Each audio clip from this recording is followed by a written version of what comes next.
பிரச்சனைகளை பார்ப்பதை நிறுத்திவிட்டு அசாத்தியமான காரியங்களை பார்க்கிறதுக்கு எப்படி நம்ம விசுவாசிப்பதுங்க பார்க்கிறோம். ஓகே, இங்க பாருங்க, அந்த வசனத்துல நம்ம பார்க்கிறோம், அவன் சரீரம் செத்து போனதையும் சாராளுடைய கற்பம் செத்து போனதையும் எண்ணாதிருந்தான். அப்போ எண்ணாதிருந்தான் அப்படிங்கிற அந்த இடத்துல அந்த கிரேக்க வார்த்தை அங்க பயன்படுத்தி இருக்கிற அந்த ஒரிஜினல் வார்த்தை என்னன்னு பாத்தீங்கன்னா, அவன் கவனிக்காமல் இருந்தான். என்ன பண்ணலீங்களா? கவனிக்காமல் இருந்தான். இதே வார்த்தையே மத்தேயுல லூக்கால நாம பார்க்கிறோம். என்னன்னா, அங்க ஆண்டவர் சொல்லும்போது சொல்றாரு, ஆகாயத்து பறவைகளை கவனித்து பாருங்கள், காட்டு புஷ்பங்களை கவனித்து பாருங்கள் இருக்கு பாத்தீங்களா? அதே கவனித்து பாருங்கள்ன்ற அந்த கிரேக்க வார்த்தை தான் இங்கேயும் பயன்படுத்திருக்கு. எண்ணாதிருந்தான், கவனிக்கல. ஹல்லேலூயா. அவன் கவனத்தை எங்க வைக்கலனா, அவனுடைய சரீரத்து மேல. சரீரம் செத்து போனதையும் பலனற்று போனதையும் சாராளுடைய கற்பம் செத்து போனது மேலையும் அவன் கவனத்தை வைக்கல. பக்கத்துல பார்த்து கேளுங்க, உங்க கவனம் எங்க இருக்கு? ஹல்லேலூயா. உங்க கவனம் எங்கே இருக்கு?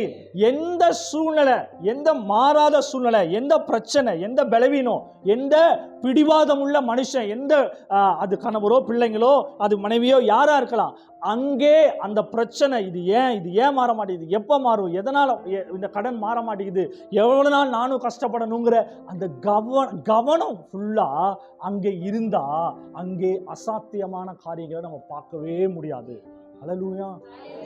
நான் இது சொல்றது ஒருவேளை இது எல்லாத்துக்கும் தான் இது பொருந்தும், என்ன முதல் எல்லாத்துக்குமே. ஆனால் சொல்லும் போது நீங்க கேட்கும் போது என்ன இப்படி சொல்லிட்டீங்க அப்படின்னு நீங்க நினைக்கலாம்.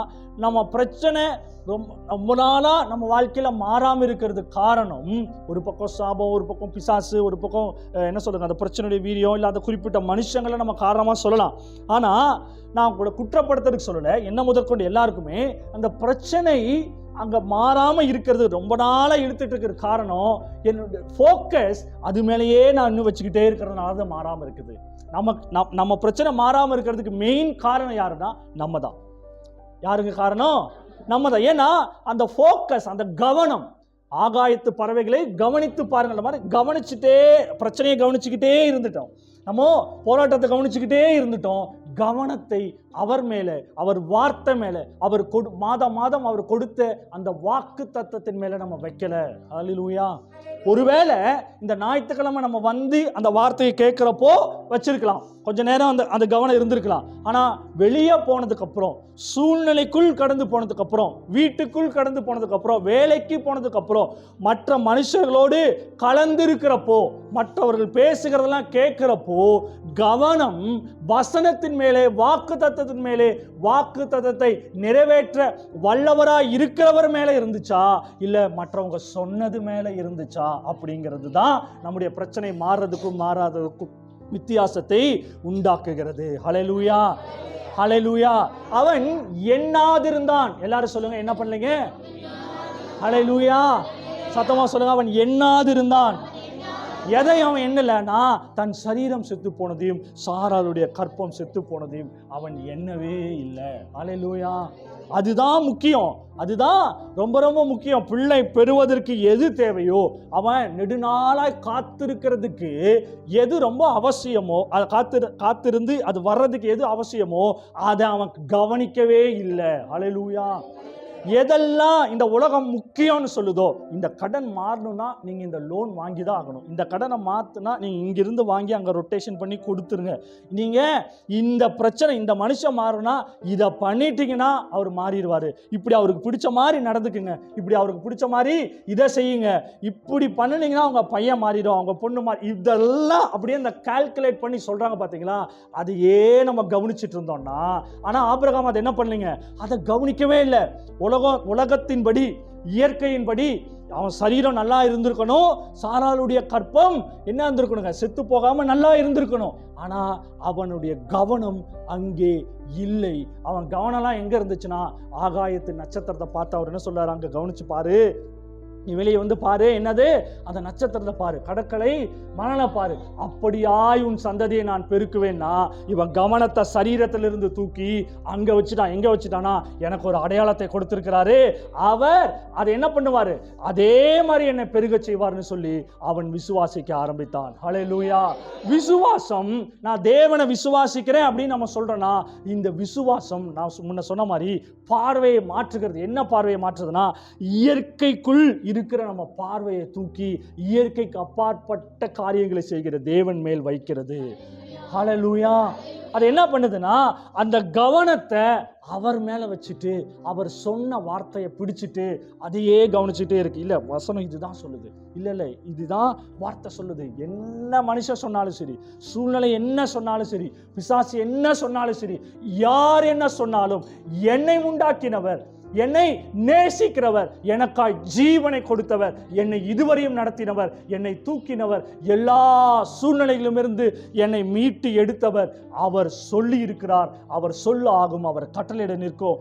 என் கவனம் எல்லாம் அவருடைய வார்த்தை மேல, என் கவனம் எல்லாம் அவருடைய வாக்கு தத்தத்தின் மேல, என் கவனம் எல்லாம் அவர் என்னை குறித்து, என் குடும்பத்தை குறித்து என்ன சொல்லி இருக்கிறாரோ அதன் மேலதான் என் கவனத்தை நான் வைக்கிறேன். எல்லாரும் சீமோன் அப்படின்னு சொல்றப்போ அவர் மட்டும் என்ன சொல்றாருங்க, பேதுருவே கற்பாறையேன்னு சொல்றாரு. அதுதான் என்னதுங்க, பார்வையை, அவருடைய கவனம் அவனை எப்படி பார்க்குதுன்னா, அவனுடைய எதிர்காலத்தை அவர் பார்க்கிறார். அவன் அப்போஸ்தலன் என்கிறதை பார்க்கிறார். அவன் ஒரு அசைக்க முடியாத அவருக்கு தெரியும். 3 தடவை அவன் மறுதளிப்பான். அவன் கத்தரை விட்டு அவன் என்ன பண்ணுவான், ஆண்டவரை மறுதளிப்பான் அவருக்கு தெரியும். மறுதளிப்பான் என்று தெரிந்தும் அவனை மறுதளிக்கிறவனே, என்னை விட்டு போகிறவனே, பயப்படுறவனே, கோழையேன்னு கூப்பிடாம அவர் எப்படி கூப்பிடுறாரு, கற்பாறையே கற்பாறையே கற்பாறையேன்னு திருப்பி திருப்பி திருப்பி திருப்பி கூப்பிட்டு அவனுடைய எதிர்காலத்தை அவர் பார்க்கிறார். ஹல்லேலூயா, ஹல்லேலூயா. அப்போ உங்களுடைய பிள்ளைகளுடைய எதிர்காலத்தை இங்கே இருந்து பார்க்க வேண்டும். உங்களுடைய குடும்பத்தாருடைய எதிர்காலத்தை, நம்முடைய எதிர்காலத்தை, நம்முடைய சபையினுடைய எதிர்காலத்தை, நம்முடைய ஊழியத்தினுடைய எதிர்காலத்தை நாமோ இதை வைத்து தான் பார்க்கணும். இதுதான் நம்முடைய பார்வை, இதுதான் நம்முடைய பார்வை, இங்கதான் நம்ம பார்க்கணும். ஹல்லேலூயா. உலகம் சொல்லுகிறதோ, உலகம் காட்டுகிறதோ, இல்லை நம்ம இவ்வளவு நாள் நம்பி பழகி நமக்குள்ள போட்டு வச்சிருக்கிறதோ நம்முடைய பார்வை அல்ல. என் பார்வையெல்லாம் எங்க இருக்குன்னா இதில் தான் இருக்கணும். ஹல்லேலூயா. இங்க இருந்தா என்ன ஆகும் அப்படின்னு பார்த்தீங்கன்னா, வாசிங்களே, எபிரேயர் 11ஆம் அதிகாரம் 11வது வசனத்தை வாசிங்க பார்க்கலாம். இவ்வளோ நாள் ஆபிரகாமுடைய விசுவாசத்தை பற்றி பார்த்தோம், ஆபிரகாம் விசுவாசத்தை பேசினோம், அதுதான் கொண்டாடப்படுகிறது. இங்கே பாருங்க, விசுவாசத்தினாலே சாராள், ஆபிரகாம் மட்டும் இல்ல, சாராளும் என்ன பண்ணிருக்கா, வாக்கு தத்தம் பண்ணினவர் உண்மையுள்ளவர் என்று எண்ணி கற்பம் தரிக்க பலன் அடைந்து வயது சென்றவளாயிருந்தும் பிள்ளை பெற்றாள். ஹல்லேலூயா. ரோமர் 4 பார்க்கிறோம், 19-20 பலன், கற்பம் செத்து போனது, பலன் இல்லைன்னு பார்க்கிறோம். இங்க 11-11 பார்க்கிறோம், அவ பிள்ளை பெறுவதற்கான பலனை பெற்று கொண்டாள். ஹல்லேலூயா. விசுவாசம் எங்க செத்து போய் கிடக்குதோ, எங்க பலனற்று போய் கிடக்குதோ, அங்கே தேவனுடைய பலத்தை கொண்டு வந்து சேர்க்கிறது. இது இனி ஒண்ணுமே பண்ண முடியாது அப்படிங்கிற இடத்துல தேவ பலனை கொண்டு வருது எதுனா, அது அவர் மேல் நம்ம வைக்கிற விசுவாசம். ஹல்லேலூயா. அங்க என்னாச்சுன்னு பாருங்க, விசுவாசத்தினாலே சாராள் வாக்குத்தத்தம் பண்ணினவர் உண்மையுள்ளவர் என்று எண்ணி என்ன பண்ணா, பிள்ளை பெறுவதற்கான பலத்தை பெற்றுக்கொண்டாள். ஹல்லேலூயா, ஹல்லேலூயா. இப்போ நம்ம விசுவாசிக்க இந்த 40 நாள், இந்த 45 நாள் என்ன ஆகுதுன்னு பார்த்தீங்கன்னா, விசுவாசத்தில் நம்ம பயிற்சி எடுத்துகிட்டே இருக்கோம். நாம் மிகப்பெரிய ஒரு ஆவிக்குரிய பலத்தை பெற்று கொண்டு இருக்கிறோம். ஆவிக்குரிய ஸ்ட்ரென்த் நமக்கு இது எக்ஸசைஸ் டைம் மாதிரி. ஹல்லேலூயா. கர்த்தர் அவருடைய பலத்தினாலே நிறைக்கிறார். நான் ஏற்கனவே சொன்னேன், இந்த வசனம்ல நான் பார்க்கல, ஆனால் ஏற்கனவே இந்த ஃபாஸ்டிங் ஸ்டார்ட் பண்ணுற டைமில் நான் சொன்னேன், இந்த 40 நாட்கள் என்ன பண்ணுறார், ஆண்டவர் நம்மை பலப்படுத்துகிறார். அதாவது இதுக்கப்புறம் இந்த ஏப்ரல் மாதம் முடிந்து மீதம் இருக்கிற எல்லா மாதங்களுக்கும் தேவையான பலன் நம்ம இந்த மாதங்களை பெற்றுக்கொள்றோம். ஹல்லேலூயா. அவர் விசுவாசத்தை மாத்துறாரு. நம்மளுடைய விசுவாசத்தை மாற்றி அவர் மேல அந்த விசுவாசத்தை பெருக்குகிறாரு. அப்படி வைக்கிறப்போ அவருடைய பலத்தினால் நம்மை நிறைக்கிறார். அவருடைய பலன் கூடுகிற சீசன் இந்த சீசன். அவருடைய பலத்தினாலே முடியாதவைகள் முடிய போகிறது. அசாத்தியங்கள் சாத்தியமாய் நம்முடைய வாழ்க்கையில கடந்து வர போகிறது. எதெல்லாம் உடைக்க முடியலையோ அது அவருடைய பலத்தினாலே உடைக்கப்படுகிறது. எது எழும்ப முடியலையோ, எங்க நீங்க ஊன்றி நிற்க முடியலையோ, கர்த்தர் உங்களை பார்த்து சொல்லுகிறார், சீயோன் குமாரத்தியே உன் தூசியை உதறிவிட்டு எழும்பு. ஹல்லேலூயா. எழும்பு சீயோனே எழும்பு. உன் கைகளை திடப்படுத்த, கால்களை திடப்படுத்த அவருடைய பலன் இந்த சீசன்ல இன்னைக்கே உங்களை நிறைக்கிறது. ஹல்லேலூயா, ஹல்லேலூயா. துனாமிஸ் அப்படின்னு போட்டுக்க அந்த இடத்துல. விசுவாசத்தினாலே சாராள் என்ன பண்ணாங்க? வாக்கு பண்ணினவர் அதை செய்து முடிக்க வல்லவர் என்று எண்ணினால். பாத்தீங்களா, பாருங்க அங்கேயும் அவன் என்ன பண்றா? வாசிங்க மறுபடியும் 11:11.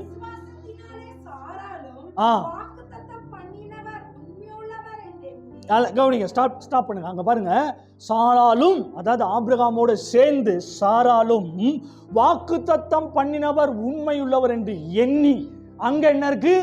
எண்ணாதிருந்தான். அவங்க என்ன பண்ணல? ரெண்டு பேருமே அவங்களுடைய சரீரத்தை எண்ணல, போக்கஸ் பண்ணல.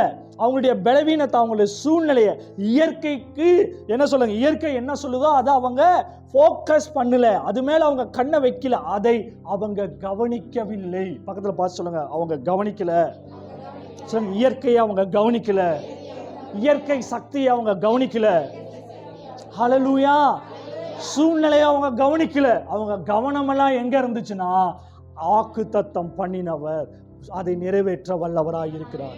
வாக்குத்தத்தம் பண்ணினவர் அதை முடிக்க வல்லவராய் இருக்கிறார். வாக்குத்தத்தம் பண்ணினவர் அவருடைய உண்மையின் மேல் அவர்கள் கவனமாய் இருந்தார்கள். ஹல்லேலூயா. அப்போ விசுவாசம் என்ன பண்ணுதுன்னா, நம்முடைய கவனத்தை அங்க பலவீனத்திலிருந்து தூக்கி வாக்குத்தத்தம் பண்ணினவர் மேல் வைக்கிறது. அதை எண்ண வைக்கிறது, யோசிக்க வைக்கிறது, கவனம் செலுத்த வைக்கிறது. ஹல்லேலூயா. கவனித்து பார்க்க வைக்கிறது, அதைவே தியானிக்க வைக்கிறது. அவங்க ரெண்டு பேரும் எதை தியானிக்கிறாங்க? ஆண்டவர் வல்லவர், அவர் உண்மையுள்ளவர், அவர் செய்து முடிப்பார். இதையே தியானிச்சுக்கிட்டே இருக்கிறாங்க. இப்போ நமக்கு ஒரு கேள்வி என்னன்னா, ஆண்டவர் நம்மளை பார்த்து இங்க ஒரு கேள்வி என்ன கேட்கிறாருன்னா, எதை நம்ம தியானித்து கொண்டிருக்கிறோம்? எந்த வார்த்தையை தியானித்து கொண்டிருக்கிறோம்? எதை கண்ணுக்கு முன்னாடி வச்சு அதையே நம்ம கவனிச்சுக்கிட்டு இருக்கிறோம்? எதை நம்ம பெருசா போக்கஸ் பண்ணி பார்த்துட்டு இருக்கிறோம்? எதை நம்ம பூத கண்ணாடி வச்சு பெருசா பார்த்துட்டு இருக்கிறோம்?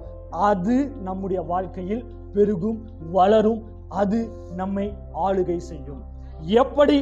அவரை பார்க்கும்போது, அவர் விசுவாசத்தை அவர் மேல வைக்கும்போது, கவனத்தை அவர் மேல வைக்கும்போது அவருடைய பலன் நம்மை ஆட்கொள்ளுதோ, அதே போலவே நம்ம கவனத்தை பிரச்சனை மேல வைக்கும்போது பிசாசு அந்த பிரச்சனையின் மூலமாய் நம்மை ஆட்கொள்ளுகிறான்.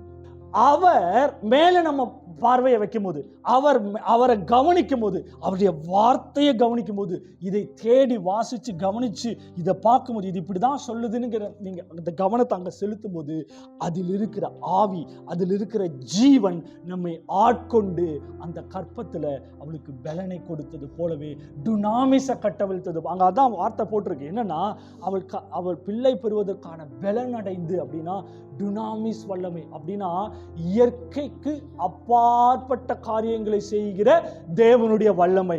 இன்னொரு டிரான்ஸ்லேஷன்ல நான் படிச்சேன், ரொம்ப ஆச்சரியமா இருந்தது. the power to create miracles, creative miracles பண்றது, அதாவது உருவாக்குகிற வல்லமையை கட்டவிழ்க்கிற ஒரு விசுவாசத்தை கர்த்தர் நமக்கு கொடுத்திருக்கிறார். ஹல்லேலூயா.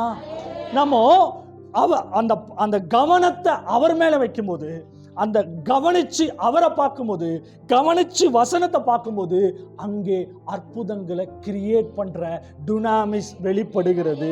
சொல்லுங்க, எனக்குள்ள இருந்து டுனாமிஸ் வல்லமையை அவர் கட்டவிழ்க்கிறார். சொல்லுங்க, என்னுடைய கவனத்தை அவர் சொன்ன வார்த்தையின் மேல், அவர் வாயின் வார்த்தையின் மேல், அவரின் உண்மையின் மேல் நான் வைக்கிற பொழுது டுனாமிஸ் வல்லமை கட்டவிழ்க்கப்படுகிறது. இயேசுவின் நாமத்தினாலே இப்பொழுதே இந்த ஆன்லைன்ல பார்த்து கொண்டிருக்கிறவங்களுடைய வாழ்க்கையிலும், இங்கே உட்கார்ந்து இருக்கிற எல்லாருடைய வாழ்க்கையிலும் அற்புதங்களை உருவாக்குகிற அந்த டுனாமிஸ் வல்லமையை நான் கட்டவிழ்க்கிறேன்.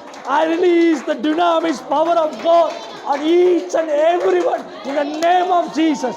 அதை அப்படியே ரிசீவ் பண்ணுங்க பார்க்கலாம். Thank you Lord. இயேசுவின் நாமத்தினாலே உருவாக்குகிற டுனாமிஸ், உருவாக்குகிற டுனாமிஸ், அற்புதங்களை செய்கிற டுனாமிஸ், அதிசயங்களை செய்கிற டுனாமிஸ் இயேசுவின் நாமத்தினாலே கட்டவிழ்க்கப்படுகிறது.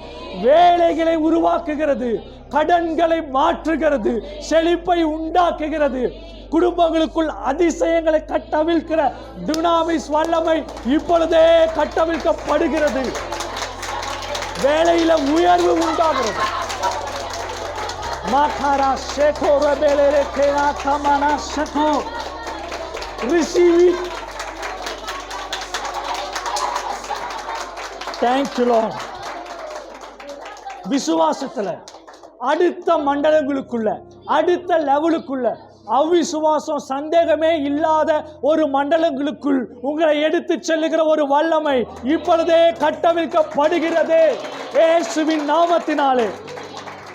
பெரிய காரியங்களை விசுவாசிக்கிற, தேவனை போலவே விசுவாசிக்கிற அந்த அபிஷேகம், விசுவாச அபிஷேகம் இப்பொழுது கட்டவிழ்க்கப்படுகிறது இயேசுவின் நாமத்தினாலே. I release it in Jesus name. கர்த்தர் நல்லவர். Thank you Lord. Thank you Lord. ராபா ஷாகா பாகாரா. Thank you Lord. நன்றி அப்பா, உமக்கு ஸ்தோத்திரம், ஸ்தோத்திரம் ஆண்டவரே. ஹalleluya. பக்கத்தில் பார்த்து சொல்லுங்க, உங்களுக்குள் டுனாமிஸ் வல்லமை இருக்கிறது. அந்த டுனாமிஸ் வல்லமை உங்களுக்கு என்னெல்லாம் தேவன் வாக்கு பண்ணியிருக்கிறாரோ அதை உருவாக்குகிறது. சொல்லுங்க, இல்லாதவைகளை பெயர் சொல்லி அழைக்கிறது. ஹalleluya, ஹalleluya. உங்க கவனத்தை அவர் மேல வைக்கும் பொழுது அந்த டுனாமிஸ் வல்லமை உங்களுக்காக கட்டளை கொடுத்து கொண்டு வந்து சேர்க்கிறது. இயேசுவின் நாமத்தினாலே எங்க சபைக்கு, எங்களுக்கு, எங்க வாழ்க்கையில என்னெல்லாம் தேவை இருக்கோ அது எல்லாவற்றையும் இப்போ இங்க ஆன்லைன்ல பார்த்து கொண்டிருக்கிற எல்லாருடைய வாழ்க்கையிலும் என்னெல்லாம் தேவை இருக்கோ அது எல்லாவற்றையும் இப்பொழுதே அந்த டுனாமிஸ் வல்லமை கொண்டு வந்து சேர்ப்பதாக இயேசுவின் நாமத்தினாலே. Oh, thank you Holy Spirit for your mighty power. Hallelujah, hallelujah. கை வைத்து சொல்லுங்க, ஆண்டவரே என்னுடைய கவனத்தை உங்க வார்த்தையின் மேல் நான் வைக்கும்படிக்கு இன்றைக்கு ஒரு தீர்மானத்தை எடுக்கிறேன். நான் விசுவாசிக்கிறேன். நான் என்னுடைய கவனத்தை உங்க மேல வைக்கிறேன் ஆண்டவரே. சூழ்நிலையின் மேல அல்ல, சொல்ல சூழ்நிலையின் மேல அல்ல, பிசாசின் மேல அல்ல, பிரச்சனைக்கு மேல அல்ல, மனுஷங்க மேல நான் வைக்க மாட்டேன் ஆண்டவரே. உம்முடைய வார்த்தையின் மேல், உம்முடைய வாக்கு தத்தத்தின் மேல், நீர் எனக்கென்று கொடுத்திருக்கிற அந்த ஜீவனுள்ள வார்த்தையின் மேல என்னுடைய கவனத்தை வைக்கிறேன். நான் கவனிக்கிற பொழுது, உம்முடைய வார்த்தையை கவனிக்கிற பொழுது துனாமிஸ் வல்லமை கட்டவிழ்க்கப்படுகிறது. ஹalleluya, ஹalleluya, ஹalleluya. நமக்குள்ள அந்த வல்லமை இருக்கிறது. எத்தனை பேர் விசுவாசிக்கிறீங்க? எங்கிருந்தோ அந்த வல்லமை வரப்போறதில்லை. ஹalleluya. அந்த வல்லமை நமக்குள் இருக்கிறது. நமக்குள் இருக்கிற வல்லமையை அது வெளியே ரிலீஸ் ஆகி நமக்கு அற்புதங்களை செய்ய நம்ம செய்ய வேண்டியதெல்லாம் நம்முடைய கவனத்தை இந்த இயற்கையின் மேல இருந்து எடுத்து, சூழ்நிலையின் மேல இருந்து எடுத்து அவருடைய அசாத்தியமான அந்த மண்டலங்களுக்குள் நம்ம பார்வையை கொண்டு போக வேண்டும். ஹalleluya, ஹalleluya. கர்த்தர் உங்களை ஆசீர்வதிப்பாராக.